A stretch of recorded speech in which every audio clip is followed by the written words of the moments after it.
Welcome to SAM Conversation, an online program of South Asia Monitor.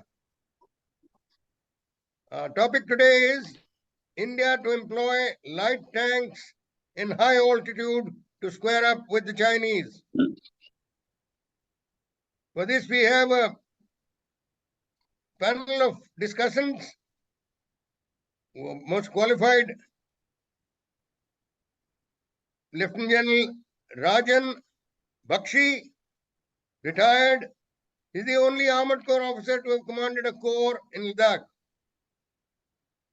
And we have Lieutenant General Ashok Mehta, retired former Commandant of the Armoured Corps School and Center. I'll give a very brief introduction. In 1947, we created history. The Indian Army created history by transporting Stuart tanks to Zojila. They were dismantled. The turret was removed from the hull and taken in wheeled vehicles and then reassembled there. And the net result was the Pakistanis were utterly shocked. Then in 1962, a detachment of AMX-13 tanks of the 20th Lancers was sent. They arrived in Chushul on 25 October 1962 and were little later very effective in the actions at Chushul and Rizangla. In fact, the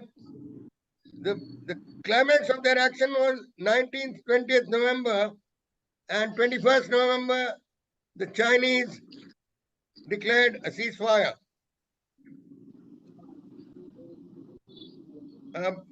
We've had tanks, medium tanks, that is T-72 and T-90 in the mountains for some years now. But whatever happened in 2020, it was felt that we must have a light tank. And now, with the cooperation of the DRDO, the Defense Research and Development Establishment Organization, DRDO, and the Larsen and Toubro, we are producing a light tank called Zorawar. Without dwelling further, I'll request Lieutenant General Rajan Bakhshi to get the ball rolling. Right, sir. Thank you very much for having us on your show. I will only talk about the induction of light tanks now because the medium tanks have been inducted utilizing two modes. One, by road that comes through Zojila, and the other in a knockdown manner by air to Leh and other airfields in the area. The advantage or the facilitation to induct light tanks in the area to be inducted ultimately in eastern Ladakh. The advantage is that they can be brought in fully formed, unlike in a knockdown position or a knockdown manner for medium tanks. And thereapart, once they are in the areas and the airfields from where they are inducted into the forward areas, the advantage is that these tanks can now be heli-lifted as well. These light tanks, with which the characteristics of which we'll talk very soon. But the fact is they can be heli-lifted and avoiding the road move because we have requisite heli-lift capability in the choppers that we now have. That apart, we must understand the present operational scenario in eastern Ladakh and in North Sikkim. Coming to eastern Ladakh, which is more pertinent and live in today's time, we must know that the Chinese are approximately along the line that they had wanted all along and had narrated it in 1959. There are three distinct areas along eastern Ladakh frontier, which is from the north, the Depsang Bulge, which is near the Karakoram Pass. Then you have the middle sector, which comprises of areas around Shushul and the Pangang So Lake. And finally, the area in the south, along the Indus Valley of Demchok and Dungti. The Indus River enters India at Demchok and then swings westwards towards Leh. Now, I will want to cover certain light tank considerations, which we have to keep in mind. I will cover it quickly, if you permit me, sir. All right. So I take it that, Colonel Bhat, I have your approval. Firstly, the light tanks don't have to be considered only for high altitude areas. When we plan producing tanks, they must have multi-spectrum employability, thereby facilitating strategic movement. They can be employed not only in the high altitude areas, but the areas where we have our operational and strategic roles to play. Amphibious operations, our island territories, areas in the northeast where there are valleys, which require amphibious operations. Well, the weight of the tank thereby has to be somewhere below 25 tons.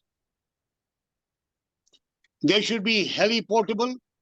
The Chinook helicopter is well set for us today. And in the area of eastern Ladakh, they can be heli for sector movement along the LAC. As far as the firepower goes, we have to keep the threat in mind. We have to keep the ranges available in the target area.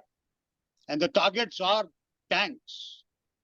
Therefore, the threat in terms of what are the tanks we are likely to face from the Chinese side, which we know are a mix of light and medium tanks. And we would also recommend a mix of medium and light tanks from our side. The main gun caliber is important, and the capability to also fire missiles is an important issue for firepower availability in light tanks. And the next aspect is mobility. Ladies and gentlemen, agility. Agility is what the light tank gives us. When medium tanks, when they negotiate similar gradients, they are far slower than the movement of light tanks because of the power to weight ratio. Sudden acceleration is achieved in the light tank, with also high cruising speeds while negotiating gradients in high altitude area. They are far better than the medium tanks in this aspect. Coming to protection, maximum feasible, however, considering the desired weight. If you keep increasing the protection issues, then the weight might just go up. And don't forget that agility, the fast movement, is inherent protection given to a tank. And finally, the time frame of availability. We would like it to be available to our forces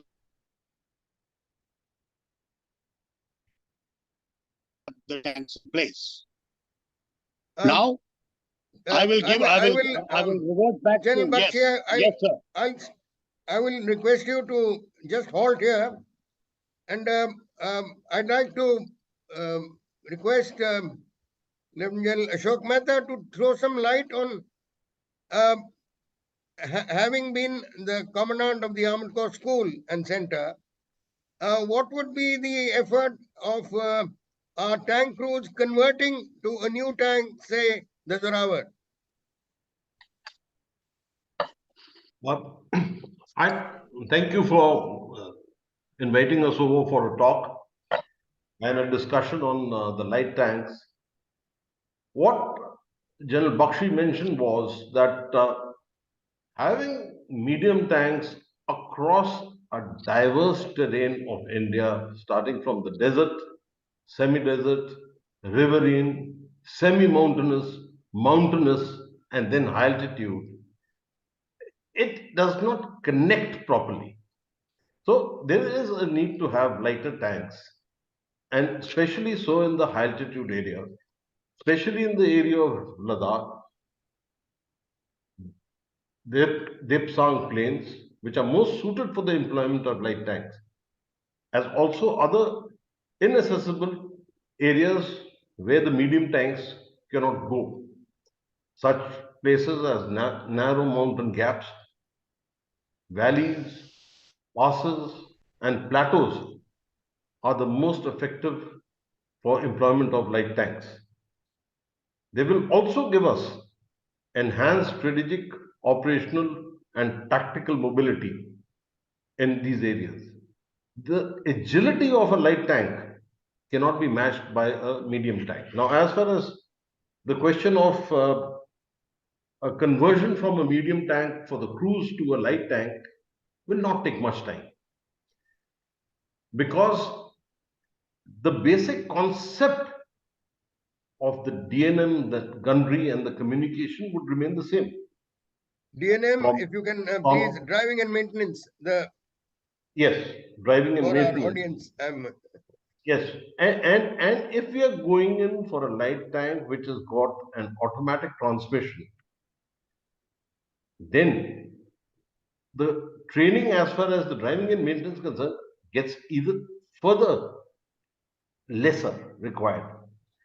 And along with these tanks, initially, if the simulators come, it's good. Otherwise, on the job conversion will not take more than a 1 month for a trained crew which has been operating on medium tanks. And Nagar is the right place. Thank you. Nagar being the right Ahmednagar place is the right place. is exactly the right place where you have the best of the instructors and the simulators for both the driving and maintenance as also the gunnery aspects. Thank you, General Mehta. Um, Rajan, now you could throw some light on, uh, the stewards felt it, the 20th Lancers, AMX 13 felt it. Starting the tank in very cold, very cold climate, and at high altitude where the oxygen is lower. Where our the good old ustads used to say, मिकदार हवा और पानी petrol की मिकदार सही होनी चाहिए. Can you throw, because you've seen our medium tanks in action there? Yes, sir. As a matter of fact, in lighter vein, the Indian Jugaad, even the B vehicles in the deserts and high altitude areas, when the temperatures went below freezing point, the Indian Jugaad was to light a fire under the diesel tank. वो आग जलने से उसके बाद ये Indian जुगाड़ गाड़ी used to start. You have aptly said, AMX 13 tanks, when they were there in the area of Trishul, had similar problems to, I'm not talking actuals. The T-72s in eastern Ladakh had the same problem. Now, the problem has been overcome with our Indian Jugaad. And obviously, I should not be declassifying that. We had a great problem in the morning starting of these tanks. But sir, now I must tell you the capability of the T-72s and T-90s physically in Ladakh today. I'd like to tell the viewers that the tanks which climbed the Kailash range and thereby dominating the Spangur Gap and the Spangur Valley and the Spangur Lake were T-72 tanks of the Indian Army. And the heights of that climb was over 16,000 feet. Our T-90 tanks today have scaled over 17,000 feet in actuality. Now, if you permit me, sir, I would like to go on to the present status in the area of operations. The area of operations for tanks in eastern Ladakh and the status of what our preparedness is, without declassifying what is not to be spoken. Now, firstly, we come to the northernmost area of eastern Ladakh, which is the Depsang Bulge in the area of Karakoram Pass. Now, this area is a plateau with small rivers like the Chip Chap River close to our area of Daulat Beg Oldi. There are small streams which are shallow, interspersed with dominating ground. Now, what does this give us? This gives us very feasible employment of mechanized forces. Before I say armor, I must clarify that everything is a battle group and it's a combined arms force, which includes tanks, ICVs. It could have regular infantry mounted. Expand on ICVs, movement. please. ICVs are infantry combat vehicles. Yes, infantry combat clarify vehicles. Yeah. Okay, infantry combat vehicles, helicopters, drones, handheld anti-tank weapons, which could be carried by the mechanized infantry. Today we have handheld top attack missiles, which can be fired by handheld anti-tank weapons. Now imagine an area of this kind where the dominating ground could be held, physically held by our infantry elements, which have matching mobility with tanks, moving in infantry combat vehicles, the gaps being held by tanks, which could be medium tanks because they have the weight, they have the range, and they have the power in terms of firepower. And the maneuver elements, the light tanks, which can move fast to occupy positions on the flanks and thereby assist in the defeat / destruction of the intended enemy in front. So this is the kind of area which is the Depsang Bulge, where light tanks can be used with impunity. And the catchword is agility, as General Ashok Mehta had brought out, which I agree in every aspect that he spoke, because that is the very basic and the basis on which we are inducting our light tanks. He was so very correct in all aspects. Now, when we move down to the Pangang So and the Chushul sector, I wonder if we are looking for amphibious operations in this area across the Pangang So. I would not like to comment on that. Let our serving counterparts, our comrades, the serving comrades decide on aspects of that kind. However, the valley floor area of Chushul, Razangla, the frontage north to south and east to west, east to west is not more than 3 kilometers. So the frontage is 3 kilometers max in that valley. And there are a lot of approaches which come into this area. and there are high grounds which can be occupied with speed by light tanks. And medium tanks in configuration with them can be a formidable force in that area, combined with the allied anti-tank weapons part of the battle group. And lastly, coming to the Dungti Demchok sector. Ladies and gentlemen, the great Indian Army has already found, identified crossings, whether winters or summer, River Indus. We have crossings earmarked. Crossings can be obtained on River Indus with reconnaissance. That apart, the Indus Valley has to be dominated from a ridge line which is on the west of the river in the area of Demchok, Phukche, Dungti. Therefore, it is not just the high angle fire that we are talking about tanks. It is the low angle fire as well. You find you can get hull down positions along this range and yet fire and dominate the valley below where Indus River is flowing in the area that I have mentioned. Thank you, Gen Bakhshi. We are very short of time. You brought out some very important points. I'll now request Gen Mehta to briefly,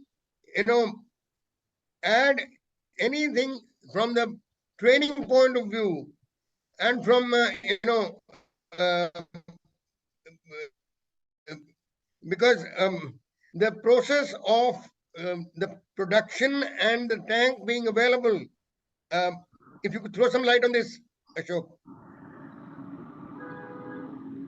Training per se will not, they'll not get affected at all, because a light tank with a very high power to weight ratio and an automatic transmission can take the weapon system to any place where you feel like going.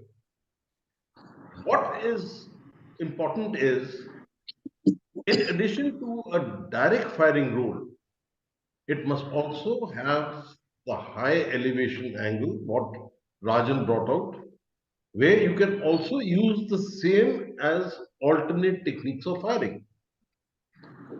And when you are on a mountain range, then you need a very low angle of fire also, where sometimes you find a target which below. So anything up to -7, -10 degrees, the gun should be able to achieve.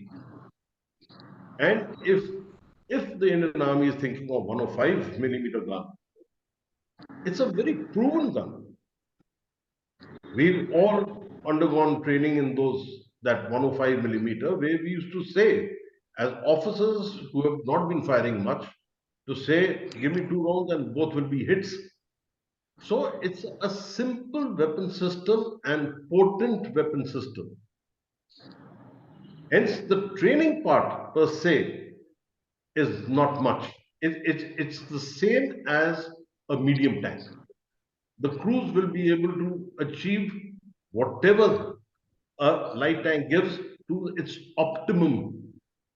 That is all I have to say. Thank you. And lastly, Rajan, throw some light on the quality of the Chinese tanks. In 65 and 71, it was seen that Pakistan had patterns which they were not very well trained on. Very briefly, because we have to finish now. Any aspect, on the quality of the Chinese tanks and their training? Sir, without casting any aspersions and in light of vein, a Chinese product will always remain a Chinese product. And the world knows what the quality relates to. But if you permit, I have a last, just one point, sir. The distance, the interstate distance between the two armies today is not much. The situation is not prior to what it was in April 2020, when the Chinese were yet coming in to occupy the line that they have occupied today. So the interstate distance is not much. And we also know that armor is concentrated and located a distance away from the very front line. Therefore, early warning for correct and timely posturing of our mechanized forces in all these areas is of paramount importance. Nobody wants to have, on a permanent basis, having tanks at 16, 17,000 feet. They will be at lower heights and moved up to those areas as and when required, and the threat builds up. Early warning, most important. And finally, we must cater No doubt. maintenance of tanks in high altitude area itself. These tanks, once inducted, cannot be brought back for any medium repair or overhaul. Thank you very much, sir. Thank you, gentlemen. I'll just end by saying that, as brought out in my book, China bloodies bulletless borders. They're fighting, as seen in 1967 in Nathula and Chola, Sikkim. They are quite shy of firefight. It's from the 1967 that they said we should not fire at each other, which is a ridiculous, procedure which is still on. We fighting them with bare fists, or however, if push comes to shove, and we do get into a firefight, well, one shouldn't mock the enemy, but I think we will be displaying very good gunnery. Thank you very much, gentlemen, and all the best. Thank you, sir. Thank you, sir.